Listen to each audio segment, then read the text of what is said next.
assim, você vai pensar em direito do idoso porque existe uma sociedade que migra, e eu estou pensando no Brasil, tá? Quando eu estou falando isso, minha cabeça está aqui entre nós mesmos. Nem vou falar de uma sociedade.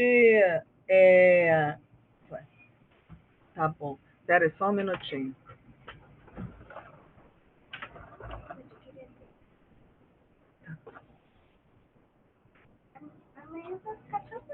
Tá.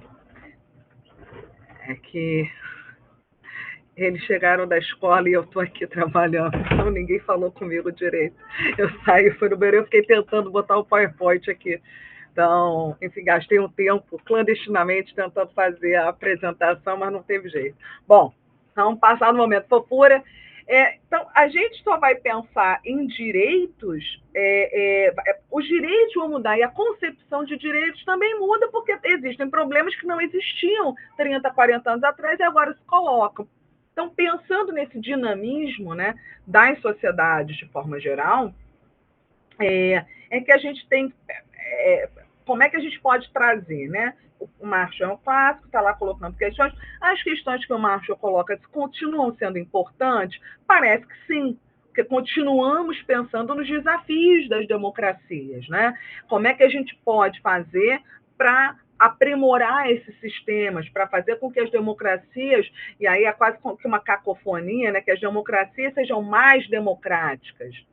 Acho que esse é o grande, o que o mundo contemporâneo busca, né? Ainda que vivamos ao mesmo tempo uma profunda crise, né? No que diz respeito à desigualdade, né? Os mundos tão distintos, né?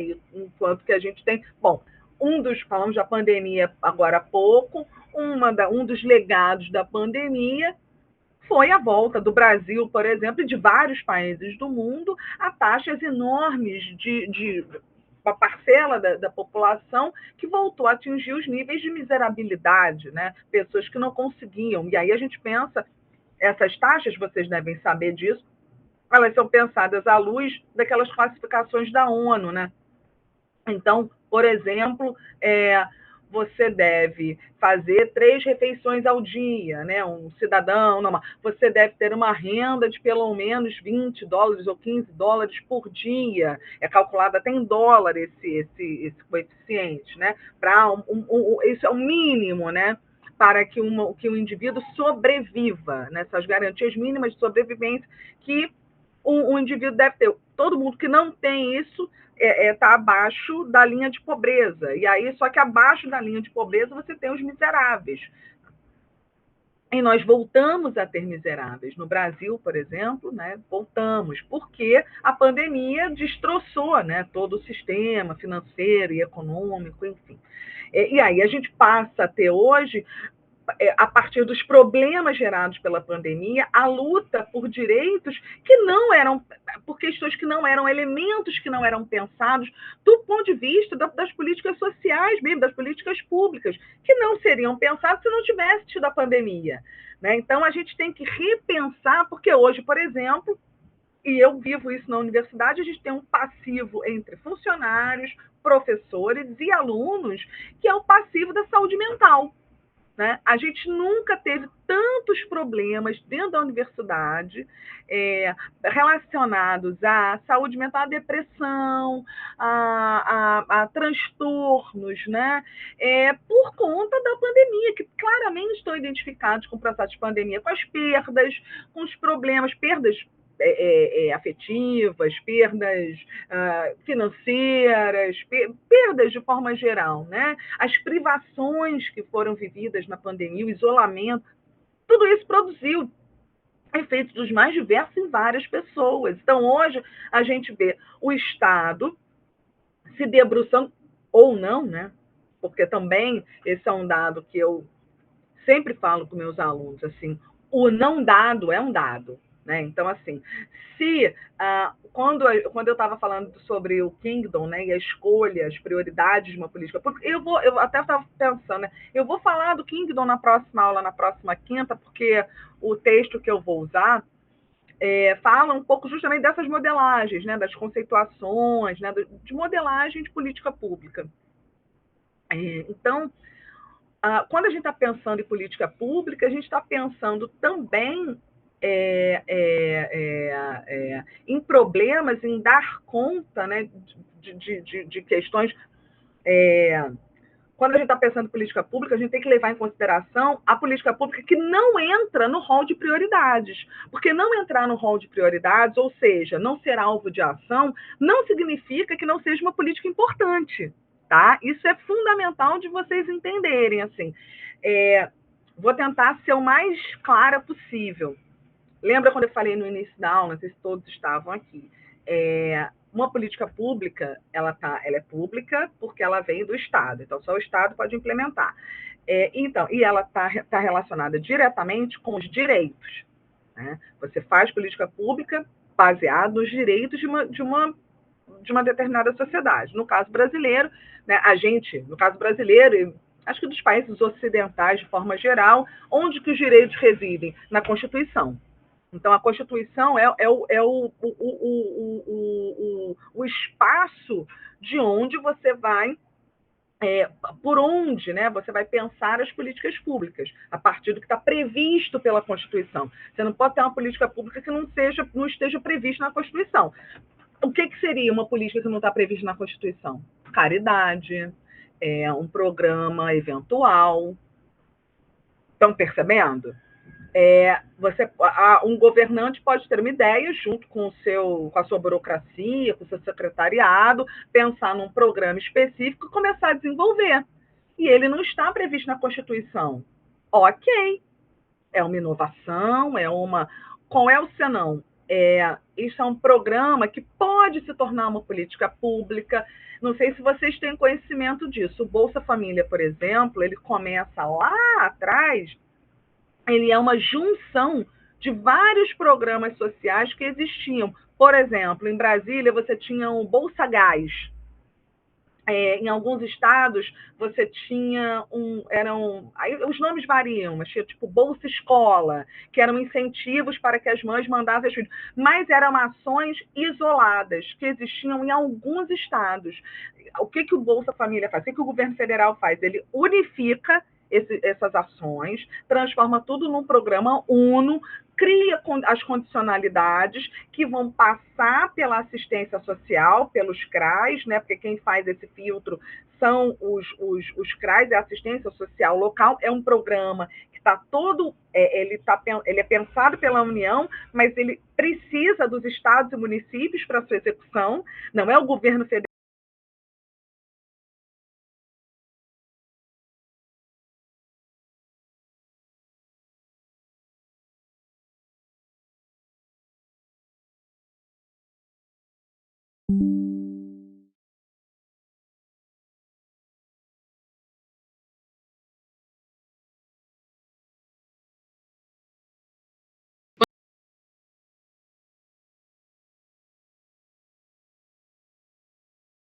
Né, as crianças em idade escolar estejam regularmente matriculadas e frequentem, porque não basta estar matriculada, tem que comprovar a frequência. Ele vai ter como contrapartida, né,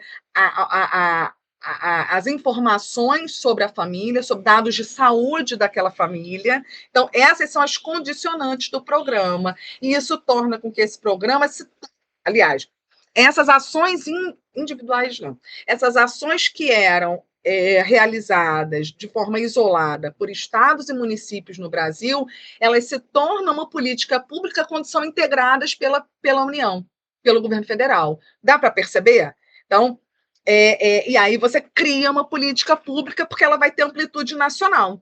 E toda e qualquer... E ela é universal? Não.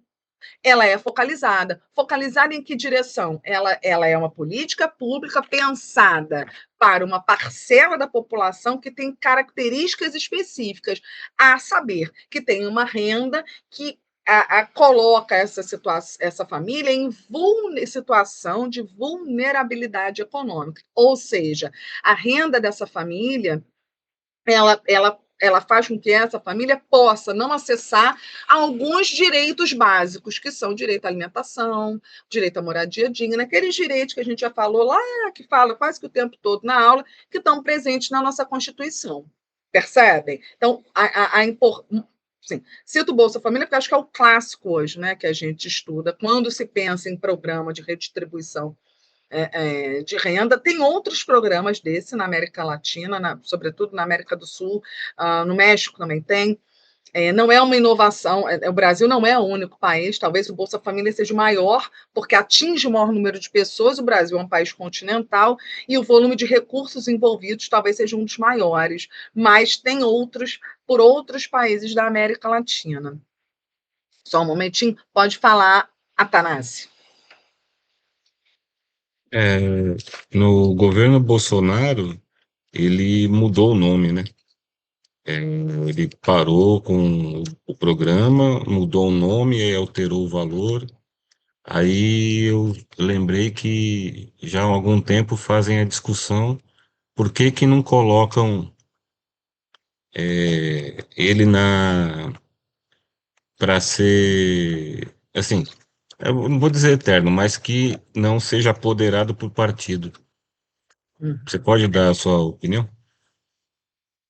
Na verdade, não é nenhuma uma opinião, é simplesmente porque o programa ele tem como princípio a sua extinção. Por quê? Toda política de redistribuição de renda, ela tem como premissa o seu fim. Há uma ideia de que, em algum momento, ela cumprirá o seu papel. Né? E, então, tem um livro, Atanase, que se chama Vozes do Bolsa Família, da Valquíria Rego. Ela desculpem, Vitaminas. Ela é professora da Unicamp, é professora da Unicamp. E ela tem um livro que eu considero assim, não há como falar de Bolsa Família sem falar do livro da Valquíria, né? Ela faz um estudo, ela pega um período de 10 anos do programa Bolsa Família, então ela faz um histórico, né? Ela faz oh, meu Deus, uma série histórica do programa, tá? Em que medida isso é importante? Para a gente entender um pouco, né, como que o programa ele acaba se extrapolando suas metas iniciais. Darei um exemplo. A ideia do Bolsa Família, e já dizia o Lula quando lança o programa lá, não era dar o peixe, era ensinar a pescar, né? Dar a vara e ensinar a pescar. É que essa é a premissa de todo o programa, né, de redistribuição. E aí, então, como se estrutura o programa? Quem é a receptora da renda? Mulheres. Que mulher? Pode ser uma mãe, uma avó, tem que ser a responsável por um lar. Tá? E por que mulheres? Porque nós sabemos que, no caso brasileiro, as mulheres são, em sua maioria, são dados do IBGE, as chefes de família, não é? As organizadoras das famílias, certo? Certo. São as cuidadoras, são aquelas que exercem, né, a organização doméstica no sentido mais amplo do que seja organização doméstica, tá? E as pesquisas também mostravam que as mulheres administram renda de forma mais doméstica também. Quando o dinheiro era recebido por homens, havia grande chance desse dinheiro ser destinado a outras finalidades que não ser convertido em alimento, né, enfim, itens para a família, ou, né, de forma mais direta, digamos. Então, e aí os, os conselhos regionais, né, de assistência social, eles formam os cadastros das famílias e assim o programa vai sendo estruturado. Bom, então a ideia do programa era que as crianças pudessem estudar sem que os seus estudos fossem interrompidos para que elas fossem direcionadas ao mercado de trabalho, não o famoso trabalho infantil, né, para ajudar na renda da família. Então, você ao condicionar a frequência da criança à escola, você está evitando que o receptor do programa obrigue o filho a ir trabalhar. né, para o mercado informal, que é óbvio, né? É o vendedor de bala, é a criança que está, sei lá, fazendo um bico no supermercado, fazendo. Isso se torna impossível, porque se essa criança parar de ir para a escola, a família perde o benefício, tá? E aí a ideia é que essa criança, indo à escola, ela vai poder acessar níveis mais altos de escolarização e, por conseguinte, acessar não só a universidade, mas acessar oportunidades melhores de trabalho, porque ela vai ter uma formação melhor, e aí você rompe o ciclo de miserabilidade daquela família, percebe? Como que o programa é pensado? A saúde dessa família vai estar garantida, por quê? Essa família, ela vai ter que ter carteira de vacinação em dia, essa família, as pessoas vão ter que, em alguns estados, tem que ter o acompanhamento, quando a família tem idoso, do médico de família, saúde da família. Então, tudo isso faz. Então veja, essas condicionantes, elas têm como objetivo garantir, então, que essa família, no futuro, ela se reconfigure, as novas gerações possam ter uma nova configuração de renda, né, uma nova colocação de classe mesmo, né, socioeconômica, e eles não precisarão mais do benefício, porque depois, quando você extrapola a renda com a qual você entrou no programa, você é desligado do programa, porque você já não precisa mais dele, percebe? Aí o benefício é cortado, porque a sua renda já atingiu um novo patamar, certo? Bom, ah, o que acontece, então, por isso a dificuldade de tornar o Bolsa Família algo vitalício, por exemplo, algo previsto pela Constituição. O que poderia ser feito é que, sei lá, o Ministério de Desenvolvimento Econômico, né, se detectasse que um determinado percentual da população brasileira, estou chutando aqui, 5% da população brasileira, é, é, ingressou novamente na linha de miséria, ter dispositivos que acionassem o programa de forma automática. Isso poderia ser feito, tá? Mas tornar o programa um direito, né? É porque é um programa que tem como objetivo transformar. E aí volto para finalizar a sua resposta na Valquíria. A Valquíria mostra que, por exemplo, um efeito não esperado de tudo isso que eu falei eram as receptoras, as mães, as líderes de família. Muitas chefes de família, com a partir da recepção do programa, né, elas largaram seus trabalhos e conseguiram. Muitas mulheres voltaram a estudar e foram contratar, arrumaram novos trabalhos. Então, tem muitas mulheres que eram receptoras do programa e que viraram, por exemplo, voltaram a estudar e viraram, sei lá, operadoras de caixas de supermercado. Algumas conseguiram até ingressar na universidade. As chefes, estou falando das chefes de família, tá? E viraram secretárias, ou, enfim, arrumaram outros trabalhos. E a gente está falando de mulheres que eram ou desempregadas ou que tinham subempregos, como diarista. Não estou nem falando de empregada doméstica com carteira assinada, porque aí você já tem um outro patamar de relação de trabalho, né? Um trabalho garantido, que tem garantias legais, tem legislação. E, consequentemente, direitos. Então, esse é um efeito não esperado do programa, né? Que é tornar essas chefes. O programa não é voltado para as chefes de família, é para os seus filhos, né? É para imaginar que essas crianças vão romper esse ciclo de miséria, né? Com os estudos, né? Com as novas oportunidades que o programa pode dar. Portanto, é um programa que tem data para acabar. Né, se ele é. Agora, uma das coisas que o governo Bolsonaro fez foi interromper as condicionalidades. Então, você não era mais obrigada a apresentar carteira de vacinação, por exemplo. E isso tem um custo. Né? O custo, por exemplo, a gente teve recentemente, né, surtos, por exemplo, de sarampo, surtos de meningite, doenças que nós já havíamos superado no Brasil, porque tínhamos recordes de imunização. Então, doenças que foram superadas em função de. Peraí, gente, deixa eu vou abrir o que eu já. Em função de um sistema muito eficiente de vacinação, né? Mas, enfim, infelizmente, voltamos, né? Agora a Fiocruz volta aí com a sua.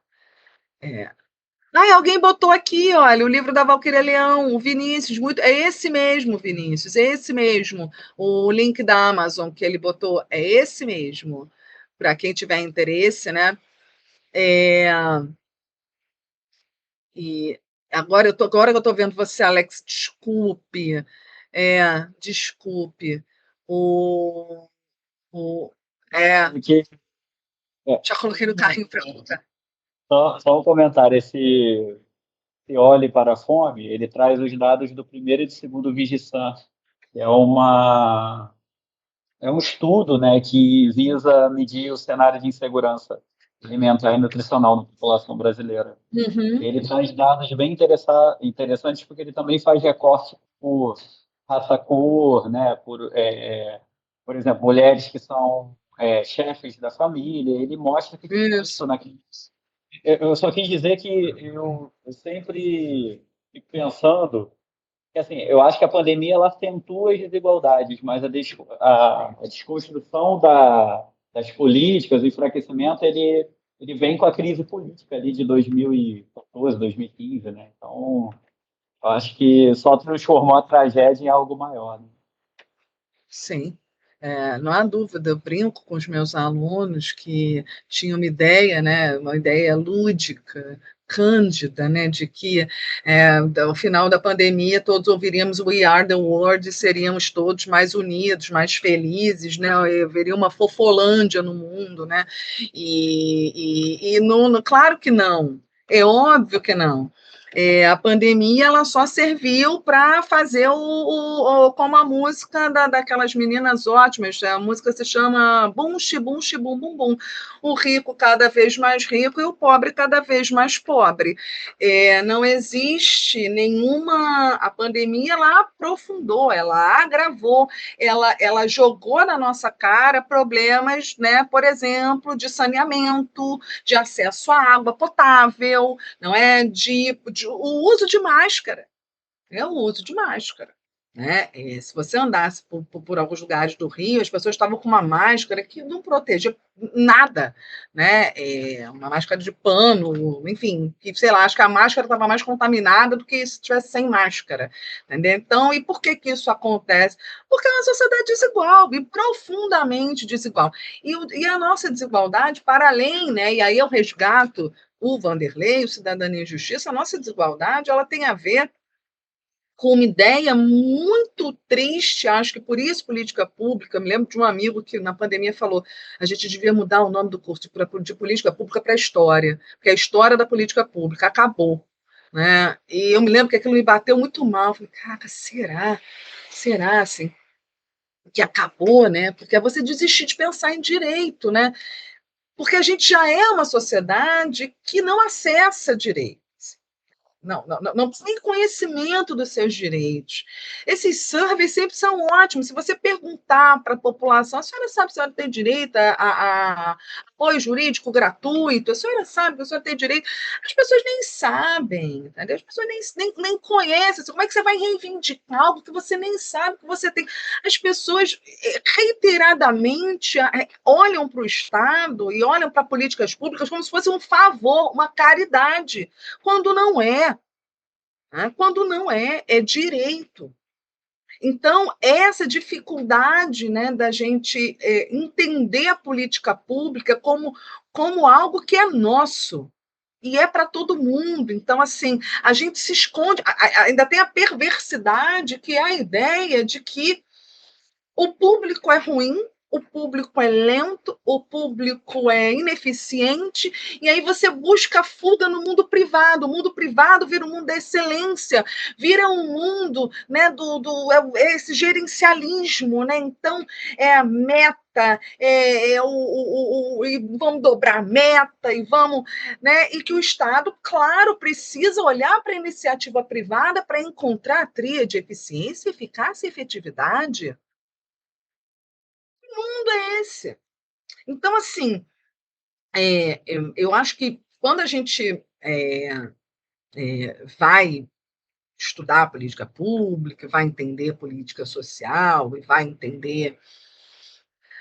Na verdade, a gente está pensando assim o tempo todo em papel do Estado, como nos entendemos como sociedade, né? Porque para você pensar política pública, você tem que entender, ou melhor, né? Você tem que é, é, é, interpretar que o mundo não é uma coleção de pessoas e que o mundo ele precisa ser observado à luz do coletivo. Não há solução. Não há planejamento de sociedade possível sem que você olhe para a sociedade como um coletivo. Um coletivo que está cheio de diferenças, mas um coletivo em que há pontos comuns. Há direitos que têm que ser comuns. Quando eu falo de diferenças, eu estou falando, por exemplo, de prioridades de agenda. Eu, como mulher e mãe, reivindico direitos e espero que o Estado se comprometa com questões que me são caras. E imagino que outras, né, que uma mulher negra vai ter outras agendas, uma mulher negra e mãe, ela vai ter outras agendas ainda mais diferentes que a minha. Mas isso não muda o fato de que somos uma sociedade e que somos um coletivo, porque somos mulheres e porque somos mulheres que trabalham, e porque, entende? Assim, tem uma base de unidade que é anterior e que você só consegue entender, ou melhor, você só consegue organizar as instituições a partir que as instituições devem estar a serviço desse coletivo quando você entende que você é um coletivo. Qual é a nossa lógica? Para falar bem no português claro, se a farinha é pouco, meu pirão primeiro. A lógica do se a farinha é pouco, meu pirão primeiro, ela é a lógica do cara que não está pensando num coletivo. É a pessoa que quando ela olha para o público vai ler vocês. A Laura, eu acho, foi que falou assim: o estrangeiro, quando vem ao Brasil, é atendido pelo SUS. Vocês percebem a magnitude disso? Quem que já sofreu algum acidente fora do Brasil? Você morre, amigão. Morre. Com a língua para fora na calçada. Se você não tiver feito um seguro viagem, morre tranquilo e ninguém nem vai lamentar. Vai entender? Vai dizer, veio para cá por quê? Né? A gente tem um sistema de saúde que ele é tão grande, que se qualquer infeliz de fora do Brasil vier para cá com essa mentalidade, ele vai ser atendido pelo SUS. Percebe? Todo mundo. A gente tem uma concepção de universalidade como princípio organizador que é ultrademocrática. Né? No entanto, por essa magnitude, você não tem como. É impossível que um sistema que tenta dar conta de milhões de pessoas e esse sistema não tenha recursos abundantes, é claro que dá conta. Né? Se ele opera, ele não vai conseguir uma hotelaria de primeiro mundo. Quando eu estou falando de hotelaria, porque qualquer um aqui, a maioria de vocês deve ter plano de saúde. Hoje, você vai no hospital privado dessa rede DOR, você jura que você está no IBS, entendeu? Porque é uma televisão de algumas polegadas, o lençol é muito melhor do que o da minha casa, é um negócio que você fala assim, meu Deus, eu podia morar aqui, né?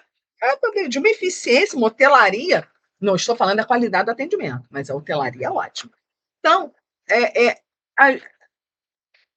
no SUS você não vai encontrar isso. Não vai mesmo.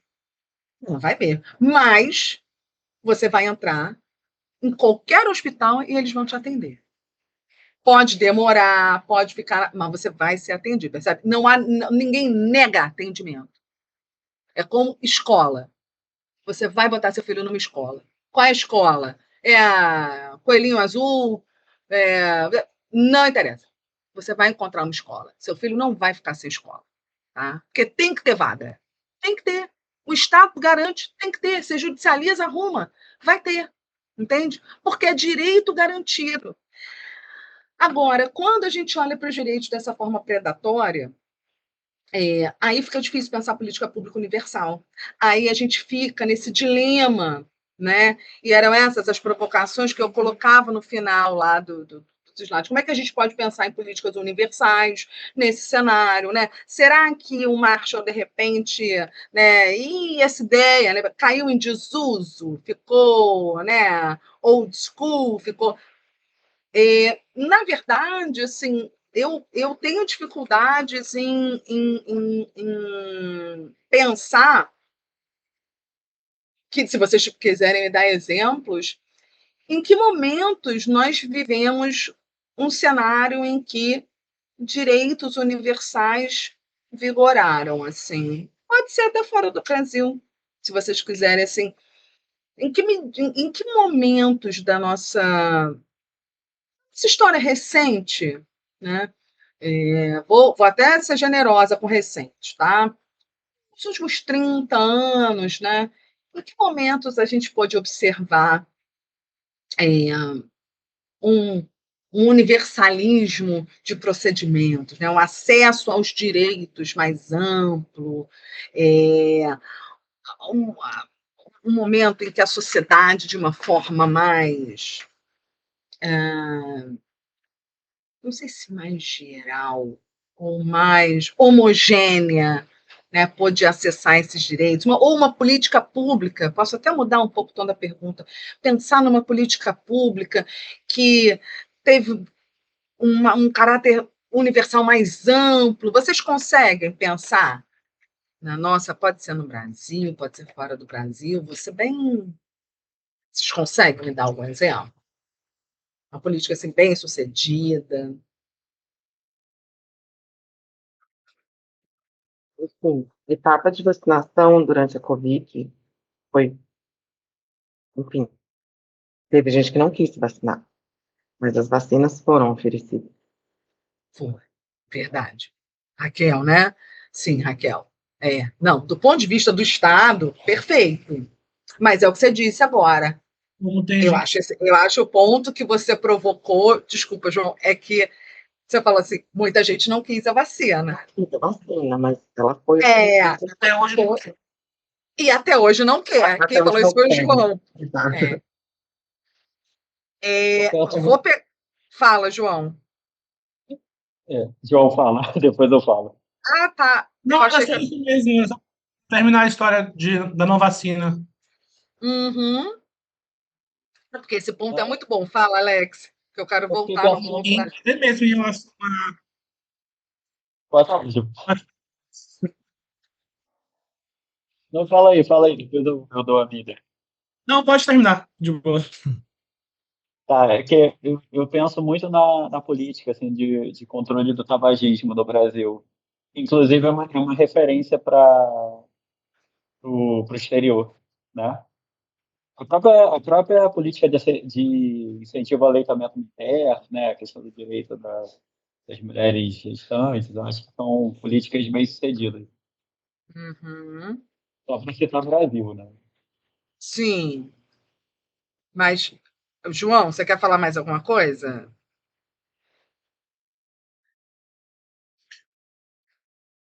Eu acho que as políticas de controle de todo tipo de doença, né? O Alex traz o do tabagismo, eu trago o da hipertensão, né? Uhum.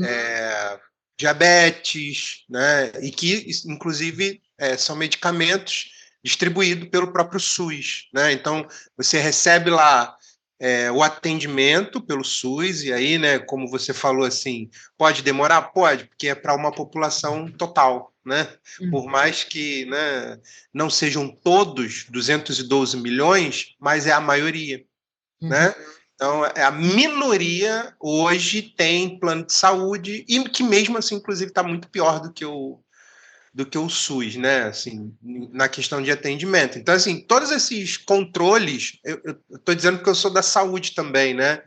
Então, todos esses controles, inclusive eu sou da saúde mental, professora, e isso que você traz, né, do adoecimento, pós-pandemia, assim, deu um boom muito grande, né?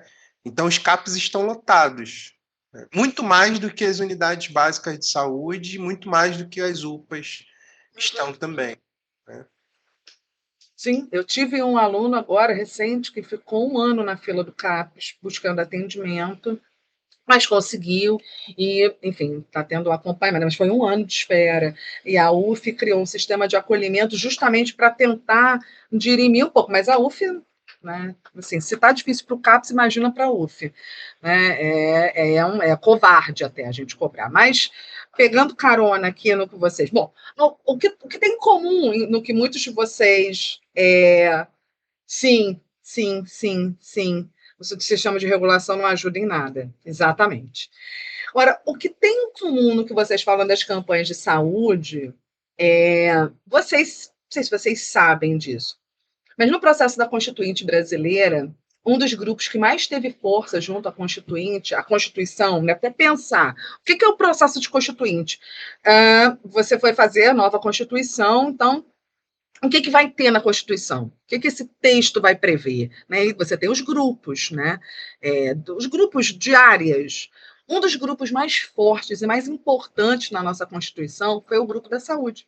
O grupo dos sanitaristas, por exemplo. Sérgio Arouca, não sei se vocês já ouviram esse nome, um dos principais sanitaristas da história do Brasil, foi fundamental no processo para pensar o SUS, né? Exatamente, na Constituição brasileira. Né? Então, e estou dizendo isso porque a saúde no Brasil ela tem uma tradição de militância, de engajamento e de conseguir produzir efeitos importantíssimos, né? Nessas campanhas. Bom, a Fiocruz sempre foi uma liderança, não só no Brasil, mas uma referência. Exatamente. Bom, eu sou suspeita para falar da Fiocruz, porque a minha comadre é do IOC. E ela estuda, enfim, é uma pesquisadora bastante conhecida na área dela, e ela me traz dados que são muito tristes, assim, das campanhas, né? Por exemplo, da aderência de campanhas da população, né? Então, ela fala, às vezes a gente chega, tá com a tendinha oferecendo vacina e as pessoas estão passando aqui, ó, entendeu? Fugindo da gente. E aí eu junto a resposta de vocês, assim, as campanhas são importantes, e hoje elas perdem eficácia.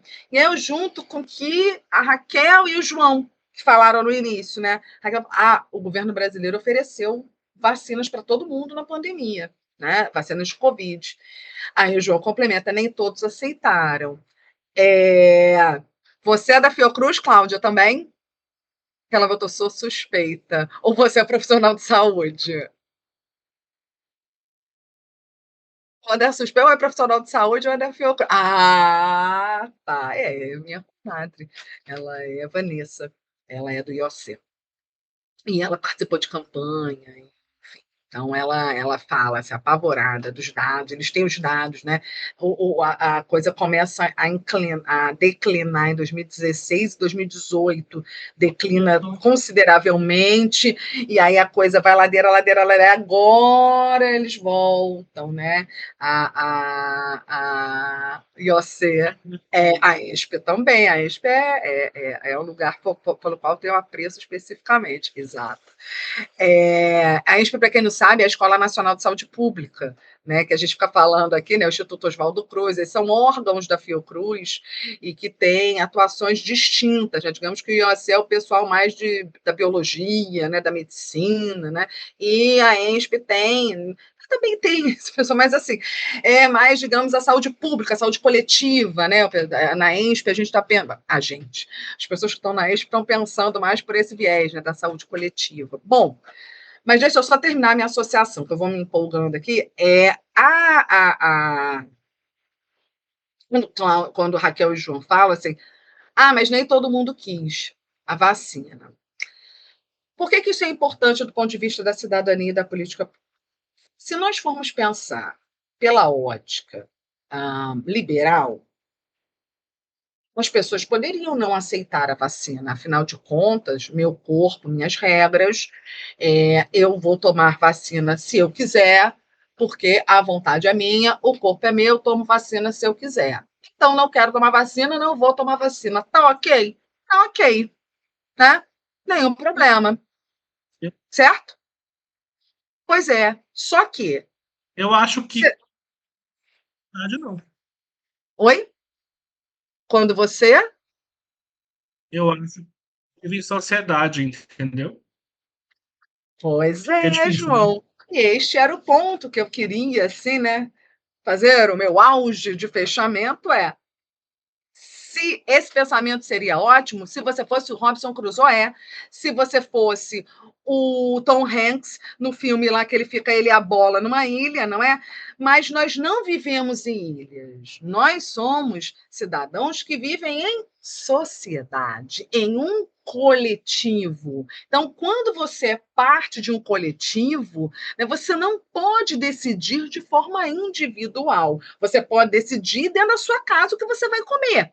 Não é verdade? Não, hoje, então, eu não vou comer brócolis, eu vou comer rúcula, né? Isso é uma escolha individual. Agora, a vacina, que implica uma imunidade coletiva, porque você, para que você possa, né, ir e vir de forma livre, a vacina era importantíssima para que você não contaminasse o outro, já que se trata de uma doença viral, e você se recusa a tomar a vacina, você está colocando todos os outros em risco. Certo? Então a decisão, ela não é ela não pode ser pensada do ponto de vista individual, porque os efeitos dela não são individuais. Mas por que a gente tem esse fenômeno e não é só aqui no Brasil? Porque a gente não se pensa como sociedade, não se pensa como coletivo. Deu para entender? Simples assim. A base, a gente fala isso, parece óbvio, parece quase tosco, mas não é óbvio e não é tosco. Porque a gente leva discussões que são públicas por uma lógica privada e isso não é compatível. Não é, é indefensável. Porque você não pode, não é uma questão individual. Porque o efeito dela não é individual, da sua decisão. Ele produz um efeito coletivo, percebem? E é por isso que assim, o Estado ofereceu as vacinas, como bem disse a Raquel. Mas por que a gente não pode encarar a vacinação como uma política pública bem-sucedida? Porque ela não atingiu a totalidade da população ou próximo da totalidade. E não foi porque o Estado não ofereceu vacina. Foi porque um grupo de pessoas, que não é insignificante, se recusou a tomar a vacina. Vocês estão conseguindo entender onde eu quero chegar? E aí, concluo, né? Eu vou concluindo para que vocês possam falar, porque eu falei a beça, eu estou realmente apavorada, entendeu? Com a minha capacidade de não calar a boca. E o quanto que quando a gente pensa assim, a gente estava falando no início da aula, toda a nossa aula está pautada no marcho e na construção do conceito de cidadania e no que é ser cidadão. Vocês percebem o quanto é complexo se pensar em cidadania em cidadãos, tendo em conta uma sociedade em que as pessoas se acham no direito de tomar uma decisão de forma individual que é capaz de prejudicar todo o coletivo? Então, o desafio que nós temos em pensar políticas públicas para uma sociedade que não se reconhece enquanto coletivo, para cidadãos que acham que ser cidadão é ter o seu direito individual respeitado. E o seu direito individual se esgota em si mesmo e não olha para o outro. Então, como é que eu vou entender mais que ético, Laura? Mais que ético. É ético também, mas ele é mais que ético, ele é mais profundo que isso. É um problema de um cunho social profundo. É a ideia, assim, é um pensamento liberal absolutamente distorcido, numa ideia que individualidade é fazer tudo o que eu quiser, até mesmo destruir o outro. Porque o outro não tem a ver comigo. É quase que um retorno às bases do pensamento robesiano, me arrisco a dizer. Quando, ao invés de eu temer o outro, eu quero provocar o medo no outro. Percebe? Então, porque o que vale é a minha concepção, é o que eu acredito, é a minha concepção de sociedade, ainda que a sua seja, né, a concepção de destruição. Porque quando você não se vacina, por exemplo, né, e você adoece e você contamina um monte de gente, você não está afetando só a sua saúde, você está afetando a saúde do conjunto. Mas você acha que você é maior que o conjunto, ou mais importante que o conjunto. Então, é como se os outros não fossem cidadãos. O cidadão é você, mas espera. Se o Marshall está dizendo que cidadão são todos aqueles que acessam direitos, e os direitos são previstos pela Constituição, né, por algum. Então, espera, não está fechando a conta. Não fecha a conta. Professora, Ah, pensando fiquei pensando um pouco, até fazendo um link aqui com o que o Erivelto tinha comentado, né? Eu fico pensando até por uma questão, não sei, antropológica, uma questão de construção de sociedade também, né? Me parece que é, cria-se, né, ao longo dos séculos também um desmantelamento dessas sociedades que foram colonizadas também, né? A ideia de você não ter um ideal coletivo, porque, obviamente, esse coletivo poderia ter um levante, né, em relação aos dominadores, né? Então, eu fico pensando que é difícil também romper com raízes históricas que, de certa forma, nos levaram também a esse pensamento, muitas vezes não coletivo. Não sei, algo que eu fiquei refletindo. Esse é um caminho, mas semana passada, por razões de trabalho, a gente recebeu a visita de um professor francês lá na UF, e ele estava falando um pouco da tensão hoje na França, né? E a França ficou sem primeiro-ministro, né? Ele renunciou ao cargo e a França ficou, né, literalmente a ver navios, né? E se a gente for pensar na história da França, né? É, bom, o berço da democracia, né? A terra de Rousseau, a terra da Revolução Francesa, né? Os direitos humanos, e, enfim. E hoje a França, né? Há um desmantelamento dos direitos sociais, né? Dos direitos trabalhistas que são tão caros ao povo francês, sempre foram, né? Então eu não sei. A resposta, Alex, eu acho que ela não há uma resposta una, mas eu acho que olhar na direção das políticas públicas, e às vezes eu acho, outro dia eu estava também participando de um debate, assim, talvez a resposta para as políticas públicas esteja nas próprias políticas públicas, sabe, assim, aprimorar, fazer com que, sabe, o mundo público, o aprimoramento do mundo público pode ser a resposta para a volta do sucesso do mundo público, sabe? Porque a gente passou a ver tudo que é público como lugar, né, da baixa qualidade, ou lugar do desvio de verba, ou lugar do. E esse não é o lugar do mundo público. O mundo público é o lugar da universalização. Só no mundo público há universalização. Você pode chegar passando mal, botando a língua para fora, morrendo na porta do Glória Dor. Você vai continuar morrendo na porta do Glória Dor. Porque se você não tiver ou mostrar um cartão de crédito ou a carteirinha do seu plano, eles não vão te atender. Porque essa é a lógica do mundo privado. Né? Então, o único lugar em que há universalização é no mundo público. Né? Então, é só nele que você. Quantas pessoas morreram na pandemia? Né? E quantas pessoas se suicidaram? Vocês têm esse dado? Porque quando vieram as contas dos hospitais, as pessoas se mataram. Tá? Ninguém fala sobre isso. Entendeu? Tinha gente que tinha que hipotecar a casa que morava para pagar a despesa hospitalar do tempo que ficou internado por Covid. Esse é o mundo privado. Esse é o mundo privado. Né? No mundo público, isso não acontece. Só que a gente aprendeu, né? A gente vem aprendendo ao longo do tempo a horrorizar, a se horrorizar, né, com a coisa que é ruim, é para o pobre. Né? E aí temos aí um problema, né? Quando a gente vai pensar em política pública, quando a gente vai pensar em universal, né? Eu acho que é muito mais que um problema epistemológico. Eu diria que é um problema ontológico. Sabe? Então, mas eu não desisto, tá? Jamais. Sou brasileira. Então, gente, eu falei, a gente tem 5 minutos. Alguém quer comentar mais alguma coisa? Vocês me desculpem se vocês acharam que eu falei muito. Na próxima aula, eu posso mudar um pouco o formato para falar menos, entendeu?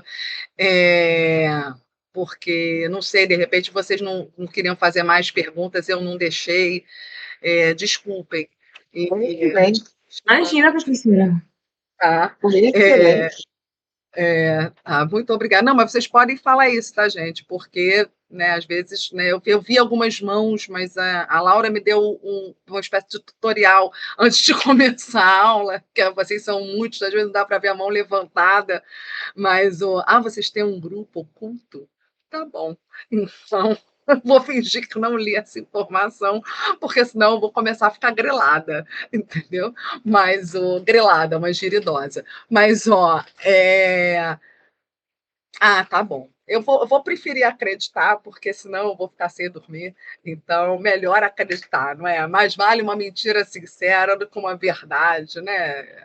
Enfim. Mas, gente, muito obrigada. Se vocês tiverem, se ficou alguma pergunta do texto da aula de hoje, que eu imagino que muitos não tenham lido, caso vocês queiram dar uma olhada no texto, ou podem fazer na pergunta na próxima aula, que a gente pode começar tentando tirar alguma dúvida que tenha ficado. O material eu acabei botando no chat, então vocês têm acesso, né, ao PowerPoint que eu ia apresentar e acabou não dando para passar na aula. Na aula de quinta-feira que vem, o texto que eu vou dar é um texto que foi escrito por mim e por mais 2 colegas, tá? Enfim, um tanto quanto constrangedor, como eu disse no início da aula, mas é um texto sobre... É um levantamento teórico, na verdade, é uma revisão da literatura. Então, a gente está falando dos teóricos que estão tratando de avaliação, de política pública, de implementação. Basicamente, é sobre isso. Opa, tem 2 mãos levantadas. Newton, pode falar, por favor. Rapidinho, eu li o texto meio envesado. Se eu entendi bem, o autor ele é contra os sindicatos? Não, Newton, é que, na verdade, o que ele está falando é o seguinte: a luta as bandeiras, né, as agendas do sindicato, elas são importantes para a constituição dos direitos, mas a ideia dele é que a gente não pode pensar a cidadania a partir, né, de um grupo, a partir de um particular, né? Ele pensa o sindicato é parte do processo, mas ele não pode ser o detentor, né, da agenda, ou ele não pode ser a voz que vai expressar as agendas, né? Ele acha que a cidadania tem a ver com uma amplitude de participação, né? Porque ele está pensando no movimento das conquistas, dos direitos, né? É desse patamar que ele está falando. Tá bom? Atanase, você também está com a mão levantada, que eu estou vendo. Então, Oi, posso falar? Pode? Não, a senhora falou de falar menos, eu incentivo a senhora a falar mais. Só que eu ia pedir para a senhora também escrever mais, porque eu ainda estou no começo do curso, estou tendo tendinite. Então, se a senhora escrever mais, vai ser melhor. Tá bom. Porque, Atanase, eu tinha feito... Você pegou o PowerPoint que eu mandei no chat? Se Eu você peguei, não professor. pegou, tá. Mas eu vou, se vocês quiserem, depois, então, eu preparo mais coisas, então. Tá bom? Para ajudar vocês, tá? Tá certo. Olha, no mais, eu deixei alguma mão para trás? Não. Não? Então, gente, muito, muito obrigada pela presença, pela participação de vocês. Espero reencontrá-los na próxima quinta-feira, tá? Qualquer dúvida a gente resgata. Professor, desculpa, Ué. eu lembrei outra pergunta. O professor disse Ah, que iria haver uma troca. Aí foi. a senhora disse que vai ser na quinta. Isso, aqui no plano de curso está dizendo que a nossa próxima aula seria na terça e a dele, o Ok. professor Paulo, na quinta. É inverso. Ele vai dar aula na terça, 21, e eu vou dar aula na quinta, 23. É o mesmo tudo que está. O texto que ele vai Ok. dar, e o que eu vou dar, eu vou dar. É só o dia que está invertido. Depois tudo segue normal. E Tá. tinha outra mão Era quem, meu Deus? Você que levantou a mão, eu vi uma mão levantada. Eu vi menino. Foi Eu acho que embora, era coitadinho. uma palminha. Era uma palminha. Família. A pessoa, quando é descontextualizada, é descontextualizada. Tá bom, então, gente. Olha, muito obrigada. Uma boa noite para vocês. Bom descanso. Até quinta que vem, viu, gente? Tchau, tchau. Obrigada. Obrigada, Obrigada. professora. Até quinta. Até quinta. Tchau.